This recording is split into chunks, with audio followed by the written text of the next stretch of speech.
Nah makanya kenapa demikian begini rekan sekalian. Buku ini adalah kami akan kirim menjadi surat kedua bagi Presiden, bagi Panglima TNI, bagi Panglima Angkatan Darat, Angkatan Laut, Angkatan Udara, semua menteri, bahkan para gubernur dan para pangdam. Jadi sejalan dengan tadi, sejalan dengan mimpi Muhammad Qasim bahwa ulama sekarang tersihir dajjal, tidak mengenal Al-Mahdi.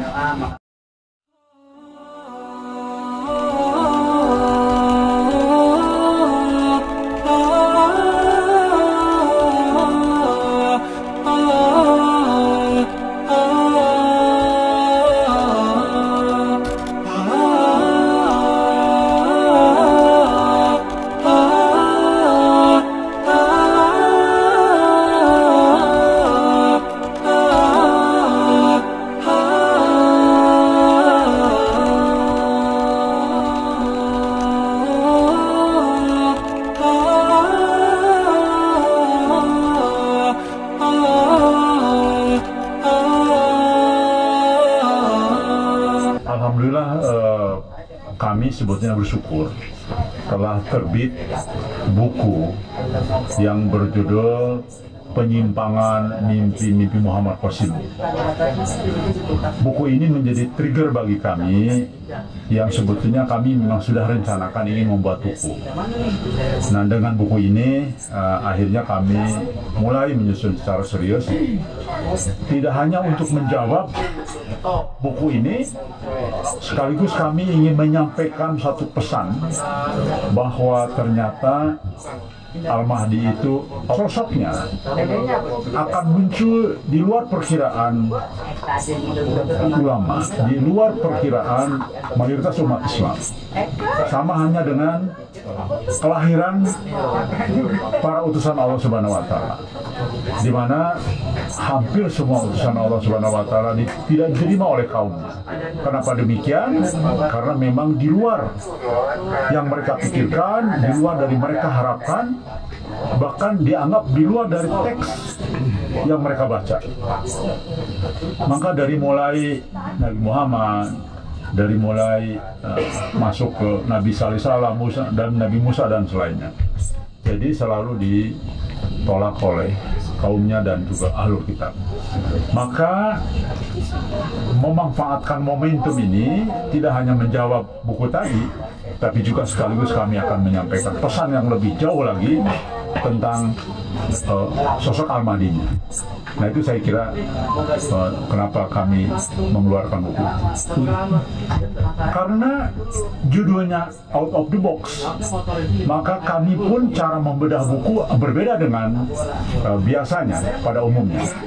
Karena arti out of the box itu kan di luar kebiasaan, di atas standar kebiasaan, punya terobosan baru dan sebagainya. Maka bedah buku kami adalah tidak hanya sekedar kami ingin menyampaikan kebenaran mutlak dari pihak kami, tapi kami ingin dapat masukan dari teman-teman media, dari ustadz-ustadz yang kumpul di sini semua. Seperti inilah konsep kami. Nah barangkali setelah ada masukan, kami baru tahu kelemahannya di mana, kemudian masukan seperti apa, baru insya Allah nanti kami cetak buku itu menjadi buku, dan itu tidak diperjualbelikan, semuanya serba gratis.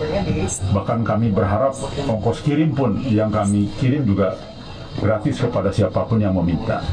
Jadi murni untuk kepentingan dakwah, bukan untuk kepentingan profit dan sebagainya. Nah saya kira itu kurang lebih. Makanya out of the box.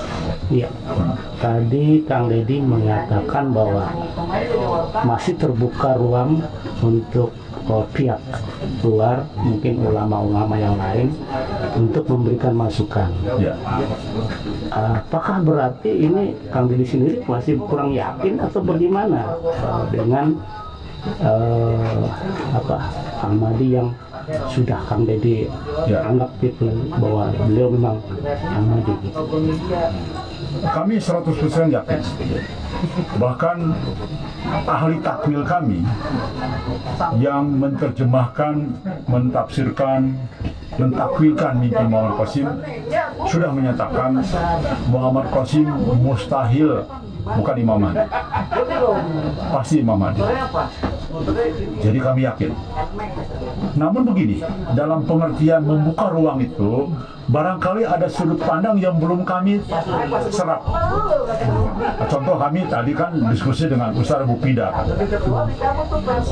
Kita ingin buku ini kalau bisa sempurna dari semua sudut pandang.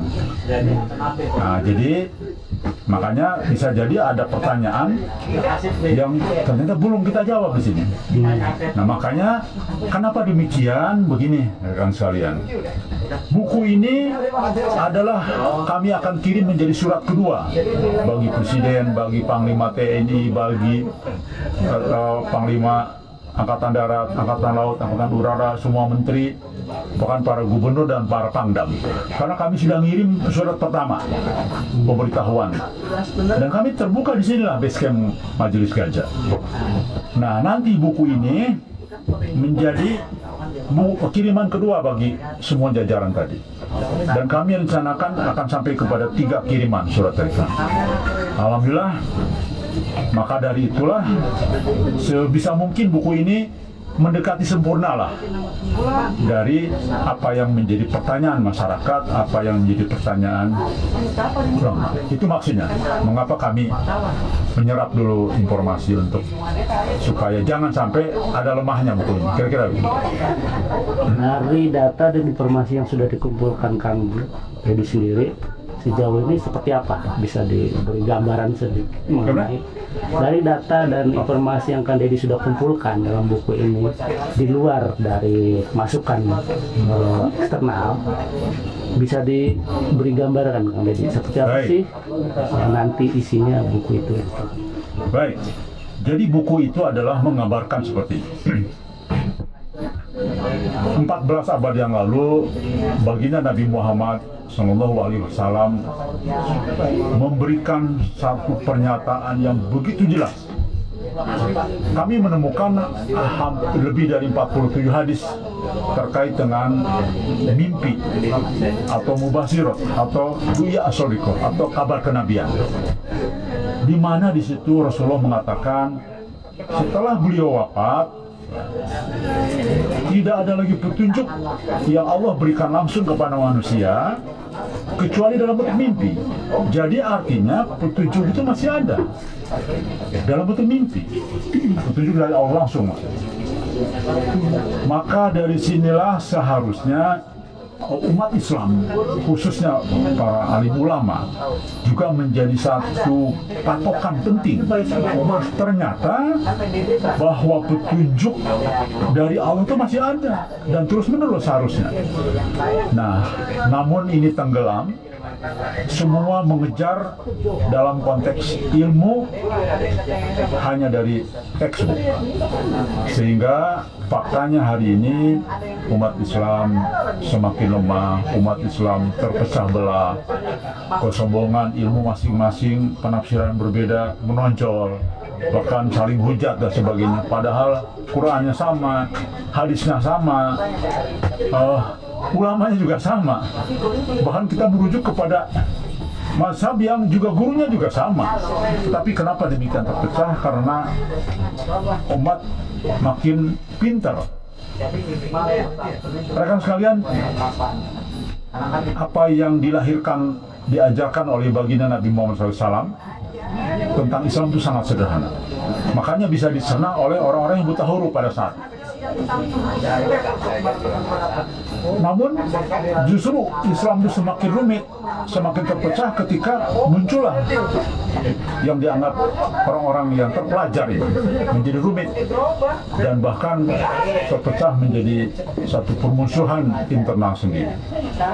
Nah, jadi mubasyirat ini adalah meluruskan, mengembalikan Islam yang sesungguhnya. Karena di dalam salah satu mubasyirat yang dimimpikan oleh Muhammad Qasim mengatakan dialog antara Nabi Muhammad dengan Muhammad Qasim, ya Rasulullah, kok di luar, kenapa nggak pulang ke rumah?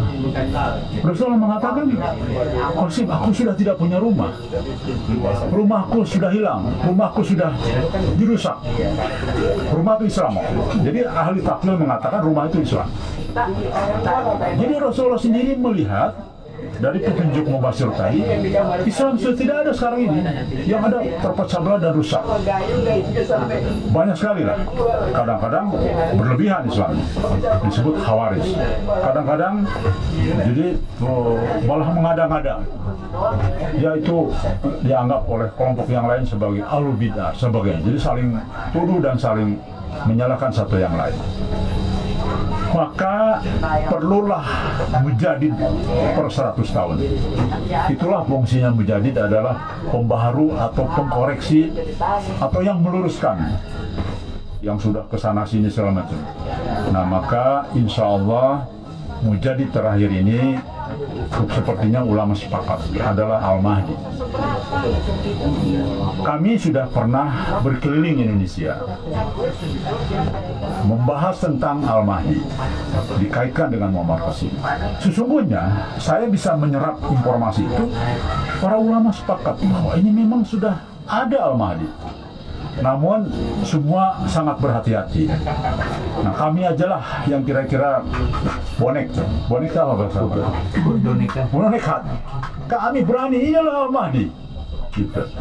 Nah, itulah yang mungkin mengejutkan ulama dan kehati-hatian. Namun alhamdulillah ada yang menarik. Kami pernah datang ke daerah Nganjuk, ketemulah dengan Kiai Fadli kalau tidak salah, dan itu petunjuknya dalam bentuk mimpi lagi. Jadi kami ingin silaturahmi ketika saya safari dakwah ke Jawa Timur, ketemu dengan beberapa yang terkenal, yang viral di sosial media keliling. Salah satunya ke Kiai Fadli. Beliau tidak tahu tujuan kami. Nah, melalui asistennya, monggo silahkan, dari mana, di Jakarta. Pada saat pagi kami sampai, kami bermalam dulu di satu rumah penduduk karena terlalu malam. Besok pagi beliau tidak tahu tujuan kami. Kami siapa, beliau tidak tahu. Beliau katakan, dia siapa? Silahkan ke pondok pesantren. Kiai, saya bilang, kami sampaikan tentang mimpi Muhammad Qasim tentang Allah. Beliau kaget. Sebentar. Ini berapa orang? 5. Masya Allah.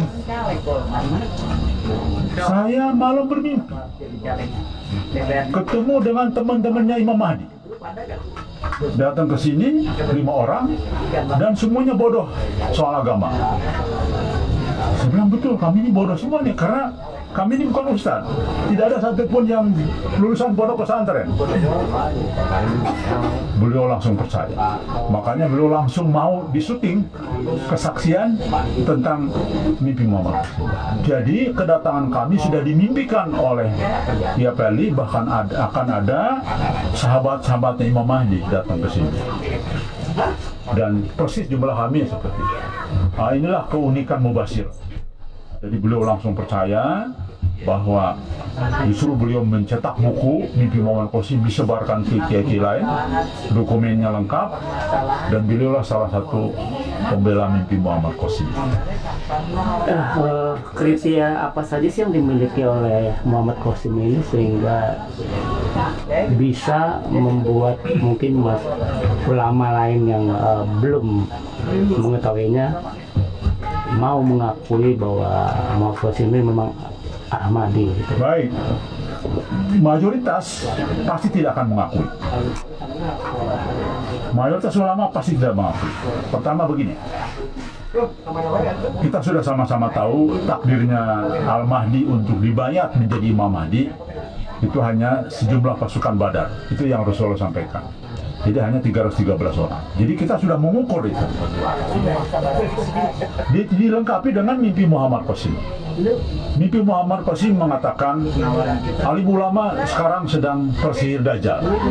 Artinya ada hubungan ini dengan informasi yang Rasul sampaikan. Mohon maaf, ada 7 ulama yang akan juga membayar. Tapi kalau kita perhatikan dari akar kata ulama itu, ternyata dari bahasa Arab katanya bukan ulama hanya dalam konteks agama, tapi ahli. Ulama dalam bahasa Arab sebetulnya kan ahli, bisa jadi ahli IT disebut ulama, ahli ekonomi disebut juga ulama. Namun masuk ke bahasa Indonesia menjadi ulama itu hanya untuk yang pergerakannya di bidang agama. Jadi 7 orang itu belum tentu juga ulama dalam konteks agama. Nah, jadi sesuai dengan didukung lagi oleh hadis baginda Nabi Muhammad SAW, ini sebetulnya sejalan dengan pendapat baginda Nabi Muhammad SAW di dalam hadisnya yang disampaikan oleh Ali bin Abu Thalib, yaitu menantunya Nabi Muhammad SAW. Nabi Muhammad SAW menyatakan bahwa manusia akan sampai pada satu zaman di mana Islam hanya tinggal namanya. Al-Quran hanya ada tulisannya. Masjid-masjid megah namun jauh dari petunjuk. Nah, ini ulama lebih banyak menekankan ini. Padahal sebetulnya ini belum selesai. Ternyata masih ada koma. Ulamanya adalah manusia seburuk-buruknya manusia yang berada di bawah kolong langit. Dari merekalah asal fitnah dan kepada merekalah juga fitnah kembali. Silakan dibaca. Ini ada kitabnya, kita foto, bahasa aslinya kita foto. Jadi sejalan dengan tadi, sejalan dengan mimpi Muhammad Qasim bahwa ulama sekarang tersihir Dajjal, tidak mengenal Al-Mahdi.